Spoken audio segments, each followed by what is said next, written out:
Hello everyone, and welcome to Moon Priestess Lucy.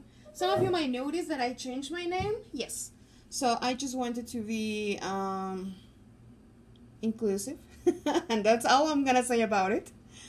So I like that people know my name, and I also like my channel name. So combine them. So I'm Moon Priestess Lucy. Welcome again. And welcome also if you're new. So this is a VR to the hashtag from 3 fat readers, which is Dustin, Dani, and Lisa. I absolutely adore Lisa and Dustin. Dani I don't know so much, but I'm getting to know her a little better. So they did this tag, which is 13 questions about tarot. Now, I couldn't make it to the live because it was a Sunday. I don't know, guys, I was busy. I swear, like, there are some weekends that I have nothing to do and nothing is happening, like, online in YouTube. And then there are weekends that I have a million things to do and everything is going on in YouTube, so it's like, yeah, great. Irony, right? That is life. A bunch of ironies. Anyhow, without further ado, let's start this. Oh yes, what I wanted to say is, like, because I didn't watch it live, I didn't want to rewatch before making my own response. So I have seen that there are some responses already, which I'm happy to see after, but I didn't want to be, like, influenced by someone, just like to get my own perspective, no, and I don't know, like my own point of view without watching others' responses, no? Not that it's a bad thing, just like I prefer to do it this way. So question number 1. I will put the questions down below so you can read them. So question number 1. Oh yes, so the first 4 are by Dani, then the 4 next by Dustin, then another 4 by Lisa, and there is a bonus question. So that's the 13. Question 1. What sparked your interest in tarot? Tarot beginnings, tarot origin. So I believe I talked about this when I was talking about my first deck. Yes, I think so. So I actually didn't have much recollection until recently, you know, like diving into old memories and looking into that. But yeah, we have newsstands, no, on the street, on the corner streets, and they sell an astrology box, which I think I have it nearby. Let me grab it, guys. It's a huge box, but I think I can show it on camera. Ooh, yeah, it's huge. I'm gonna move it, bear with me. As you can see and see, it says Astrología. Which, yeah. Moving again. Okay, so you saw the astrology box. I'm back. And that actually, yeah, I think it has a publication date, actually. Pretty sure I bought it when it was published, because they don't keep this, like, long in the newspaper stands. And I have, like, 1 and 2. And then, I don't know, it became too expensive to collect. So this was 1998. 1998, yeah. I'm gonna reveal, I don't mind telling my age. But yeah, I was like around 10, 11.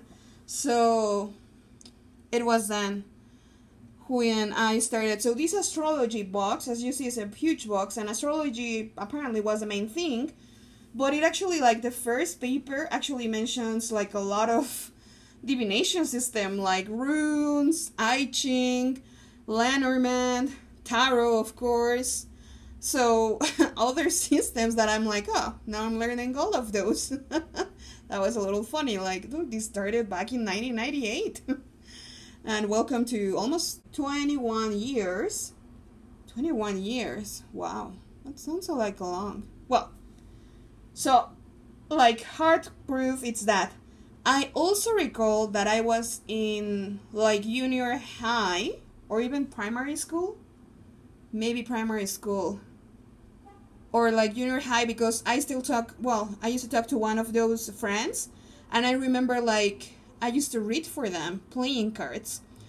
We will read like stupid games, like, does this boy like me? And if you have a question like that, I shouldn't say stupid questions, because there are no stupid questions. In that moment of your life, the question is important to you. So maybe later it will not be important anymore, or other people are in another point of their lives and they think it's stupid, right? Because they are not in that point anymore, or they haven't got to that point yet. So I'm not saying like it's more advanced or like you're further developed or nothing like that. You're just in a different point in time, and at that point of time the question is important to you. So we will wonder about like, oh, does this guy like me, or how does he feel about me? I don't remember reading to guys like if they were asking questions. I think it was just like we were like 4 friends, that we're really close to each other. They were in like the first 3 years of high school, like when you were like 13, 14, 15. Yeah, something like that. But I do remember being a little younger, like when I was 11, and I was starting to look for like numerology courses and learning about candles, learning about shamanismo, that's what we call it in Spanish. I also need to do like funny words in Spanish, remind me of that. So yeah, tarot origins can be like a long discussion, right? But it pretty much takes me back to that point of time when I was like reading playing cards for friends. And if you ask me now, it's like, I'm not even sure how I read them. I'm not even sure how I learned it. Like, did I see it on a magazine? I don't recall like anyone telling me, but I knew like, yeah, this card is this card is this, and I will like cancel cards and do like some game. Or I mean, if I try hard now, I sort of remember, like, for example, you had a crush on John. So John has 4 letters, so I will put like 4 cards, and the first card was like the King of Hearts, and then I will look for the Queen of Hearts because that was you, and we will see, like where was she showing up, and then I will cancel cards to see whatever was in between. And what I do recall is like it was so accurate.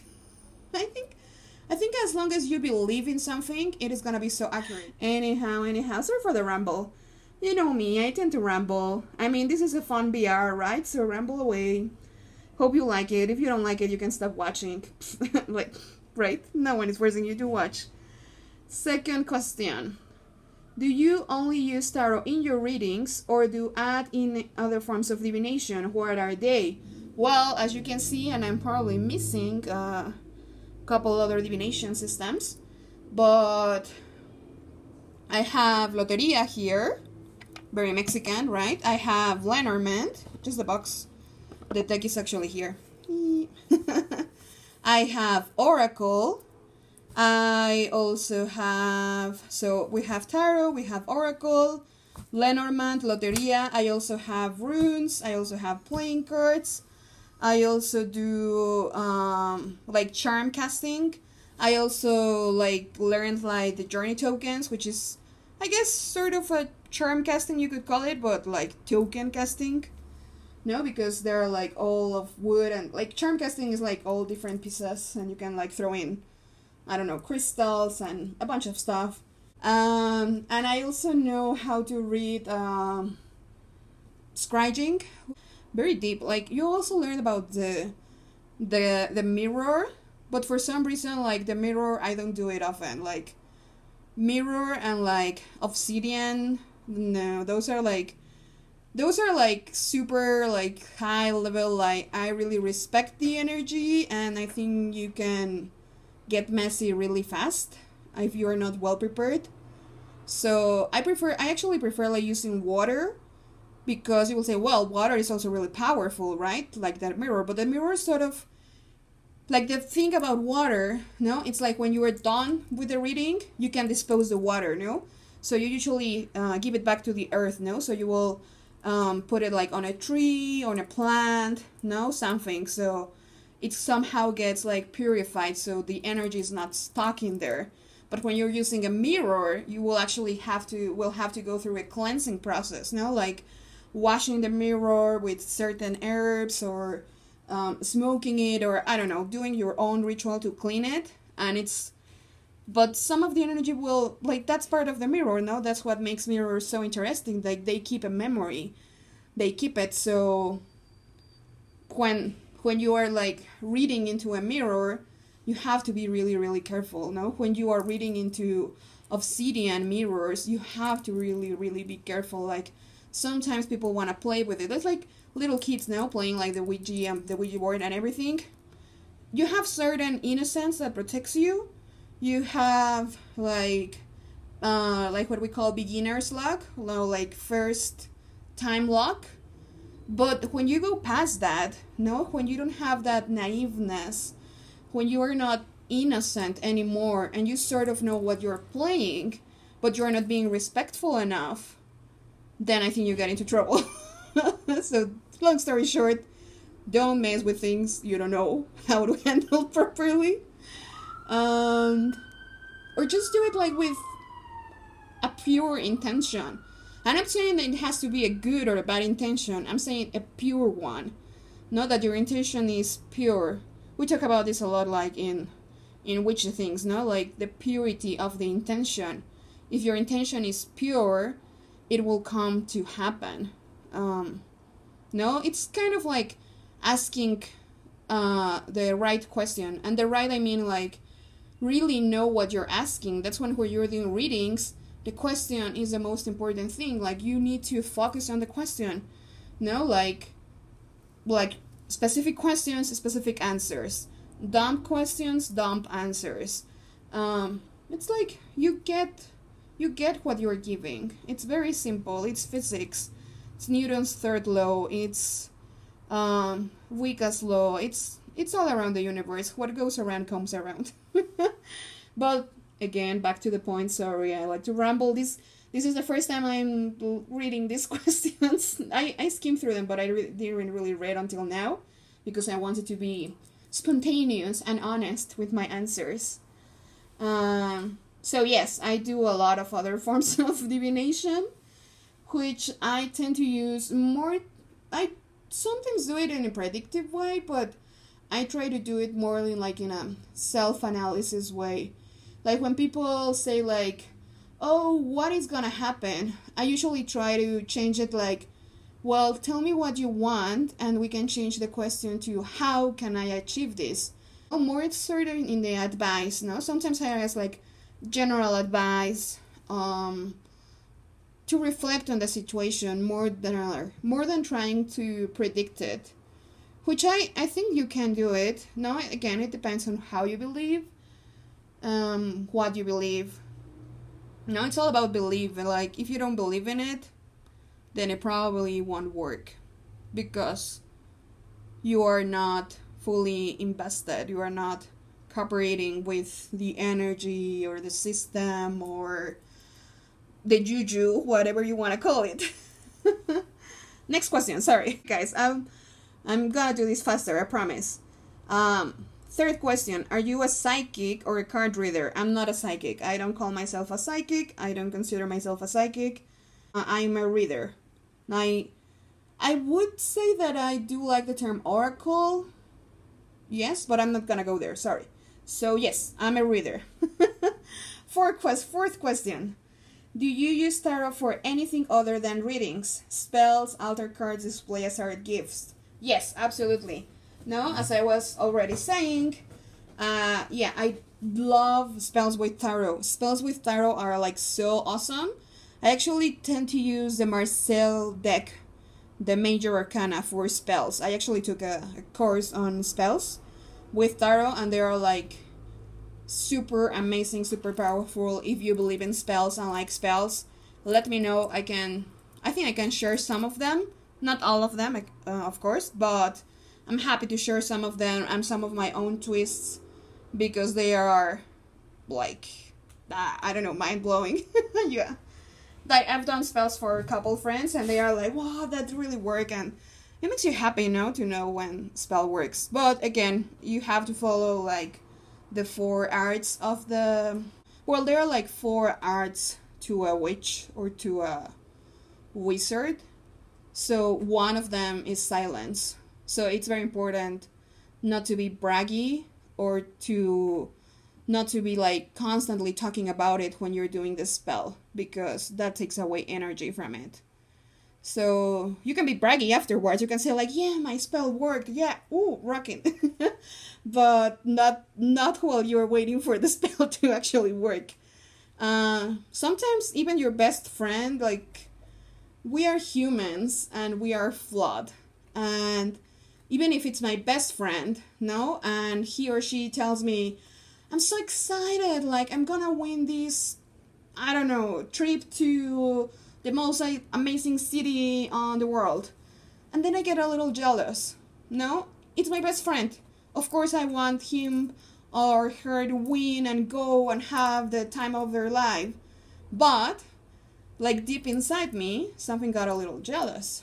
So, even without wanting to, I'm already sending some, like, opposing thought to that process.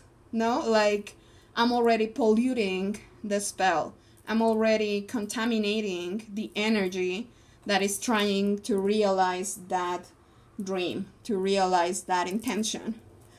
So it's very psychological, I think. And I think psychology has a lot of power, and like magic and psychology and science, they all relate.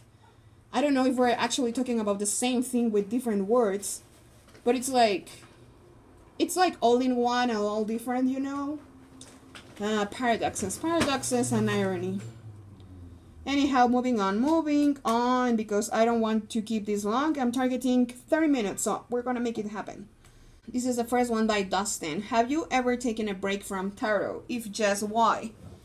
I guess not from tarot, because when I was a little kid, I count that as my tarot origins, because I was definitely in touch with tarot cards, and playing cards is like the part of the origin of tarot.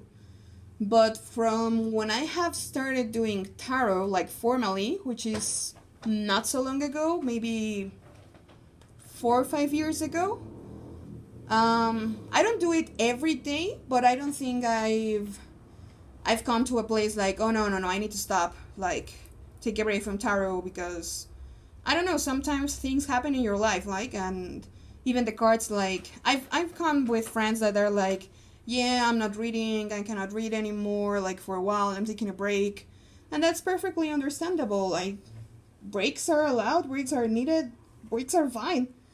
But I don't think I have taken a break from tarot when I actually started to study it properly. Like taking a course, doing more readings, learning Marcel, learning RWS, learning thought, learning, I don't know, more. Like, tarot is fascinating. I don't know if you ever come to like stop learning.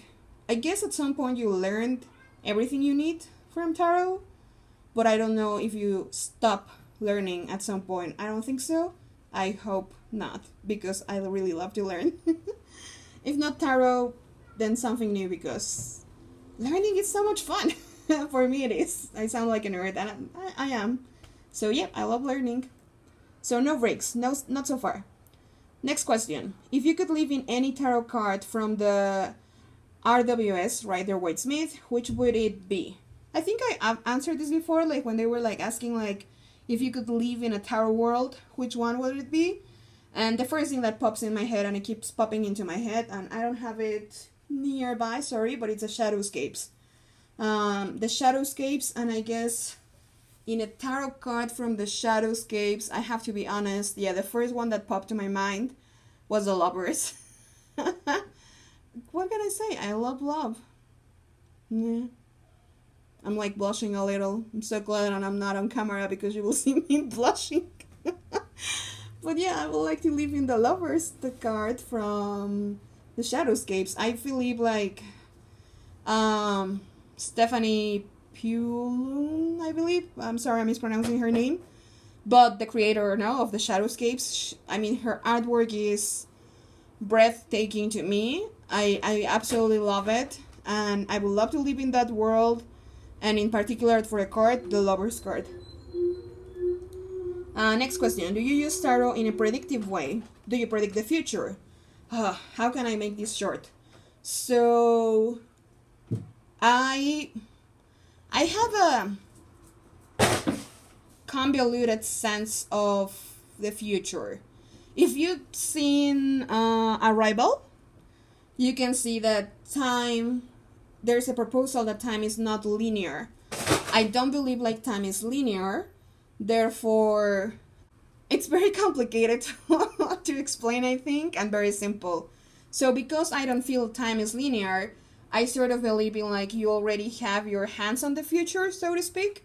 So in some way, you're actually not predicting. Dustin did a live today, and she actually was talking about forecasting. So it's also like, you know, Doctor Strange. I love Doctor Strange. And he's like looking into like all the different possibilities, right? And it's like in some way or another, all those possibilities exist, no? And you can like tap into one or the other, no? Sort of like almost you can choose, almost. So in that sense, it's like you are like reaching out into one of the possibilities, and you could call that predictive. But again, I 100% believe it's like, it depends on your belief system. If it's what you believe in, then it will work because you believe in it. If your client, no, if the consultant doesn't believe in that, it's not gonna work because they don't have the belief. No, you can almost call it faith. The word faith is very, it has a lot of connotations these days, so I don't want to go into faith, but it's a belief. No, so if it's your belief, it's gonna happen. If it's not your belief, it's not gonna happen. As simple as that. Another movie reference, like The Skeleton King, I think it's the name in English for that movie. You know, when she's like, I don't believe, but she actually believes, and she gets trapped by the spell. Because wanting or not, she believed. And when you believe, it becomes reality. So that's my explanation for the predictive way. Next question. Only 8 minutes. I can do this. Okay. Intuitive, rote, classic, modern mix. What is this? What is the question? It says intuitive, rote, like intuitive, comma, rote, comma, classic, comma, modern, comma, mix. I guess how you prefer to read? In an intuitive way, in a written way, classic way, or the style of the deck? Okay, maybe I should have like look at at least one BR, right? Because I'm not sure I fully understand the question, sorry. I read, so I am studied in tarot, and I know like some of the classic and traditional meanings, so I definitely like having a basis, but I also like tapping into the intuition, no? Sometimes you get like a word, an image, a clue, something, and it's the first time you've seen that in a specific card.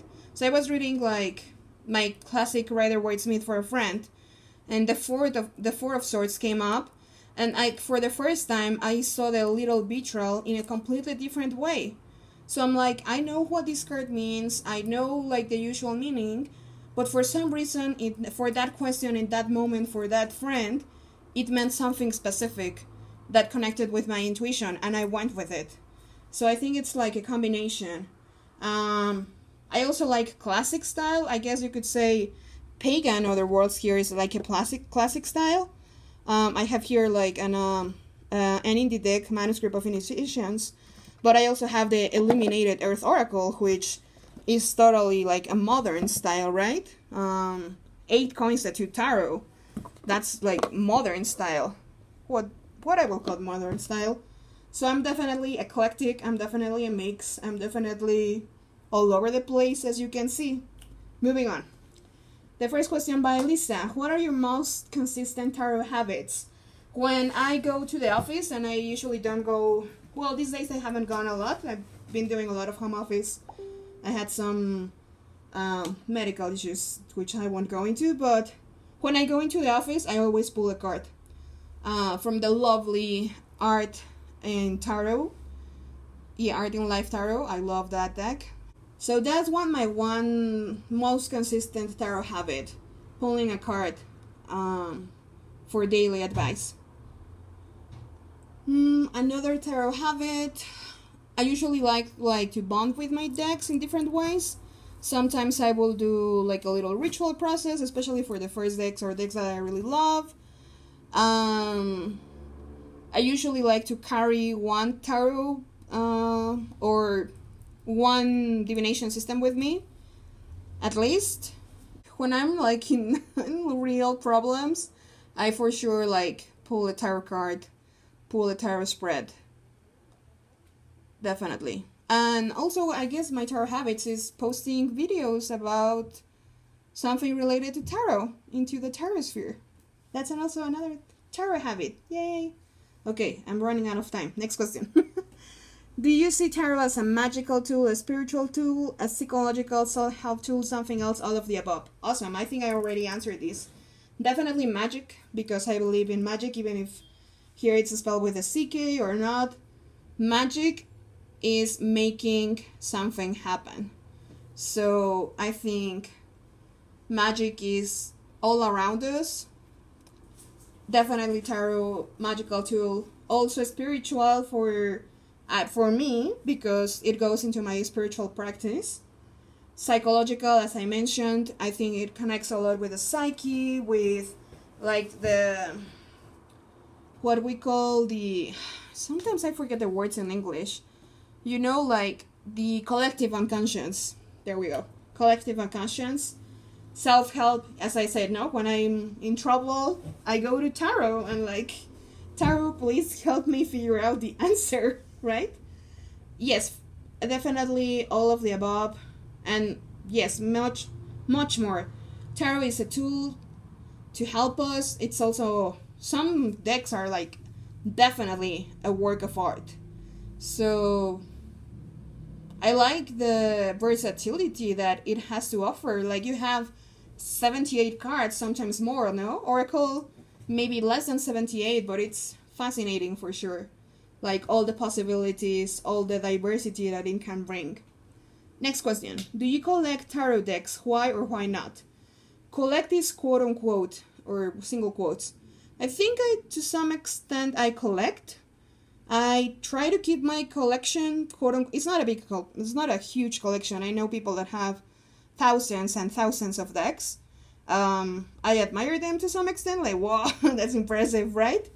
And to some extent, I also admire the people that only have one deck. I think both extremes, if you want to call it like that.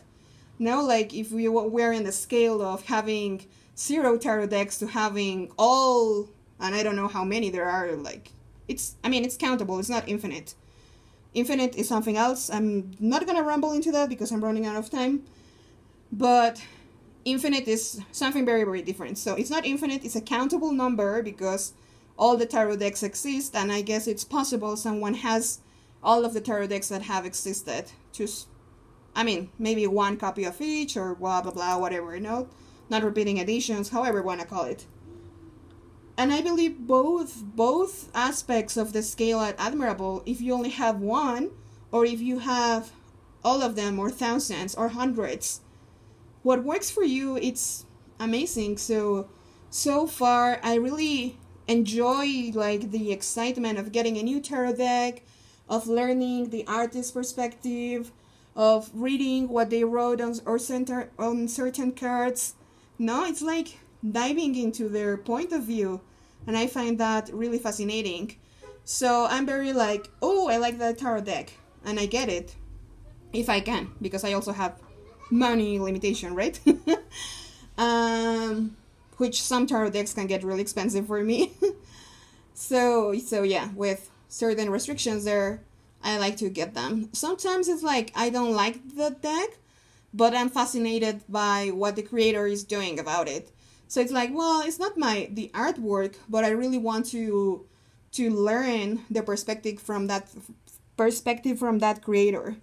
So that also really appeals to. There are some decks that everyone wants, and I'm like, no, not for me. I also, yeah, another reminder, I need to do my anti-howl video. I love that from Lisa.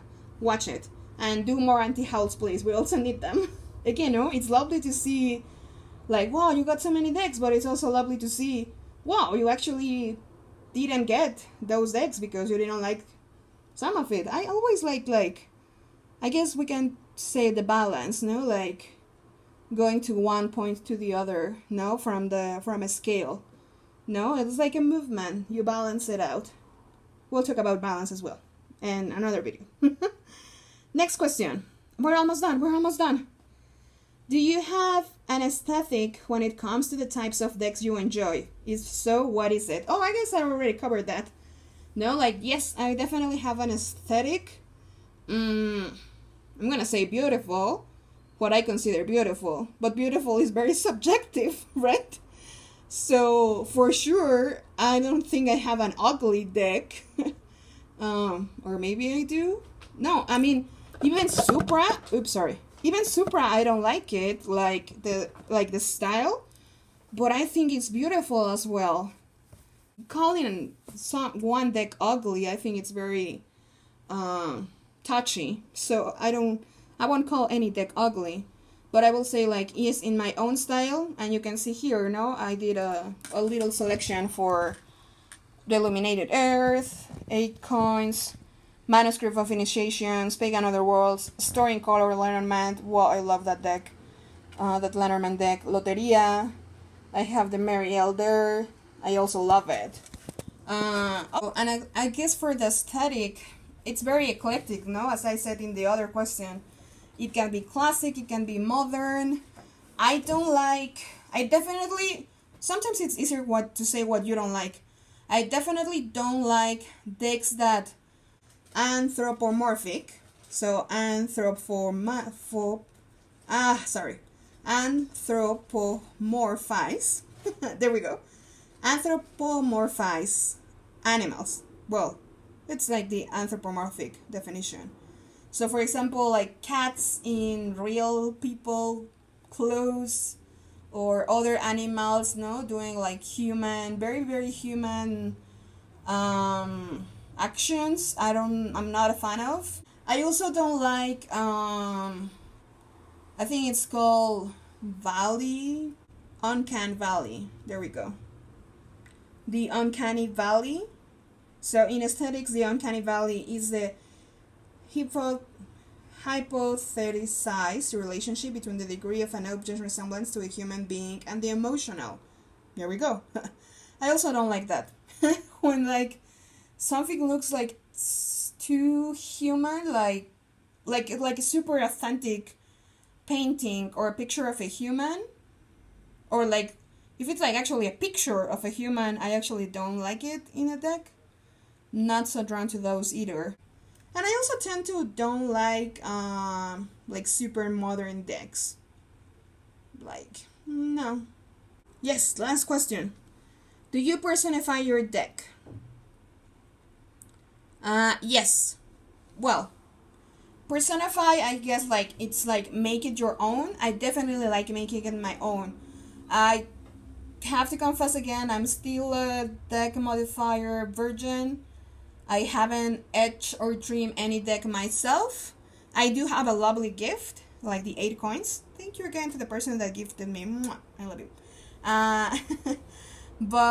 I'm a fan of mod decks for sure. Like, I'm not against it. Anything you want to do to personalize, personify, make the deck your own, I'm all for it. But I usually like carry the decks around me. It's like taking your friend with you, sort of to speak, like keeping it closer to you for a long period of time. Like putting the deck next to my sleeping pillow now, so I'm like sleeping with the deck. It also like, it gives you like very interesting dreams. For sure. Again, as I already said, I sometimes do little rituals, no, like maybe I have like the 4 elements, or I have some candles, or I choose like a particular moon to like consecrate the deck. No, so definitely personify my decks for sure. So this was a really fun tag. I don't want to make it longer because I'm trying to do shorter videos. Although I love to talk, I have to confess I love to talk, but I also love to listen. So do let me know now your comments below. Again, I'm gonna watch all those VRs because I'm excited to see others people take on this. So thanks again now to Dani, Dustin, Lisa. You're lovely people. I also love what you're doing to fight the fat stigma. No, fat is a word. It doesn't have to have a negative connotation, so I love that. So thanks again for this fun tag, and I hope to see you soon in another video. Mwah. Take care. Bye, lovelies.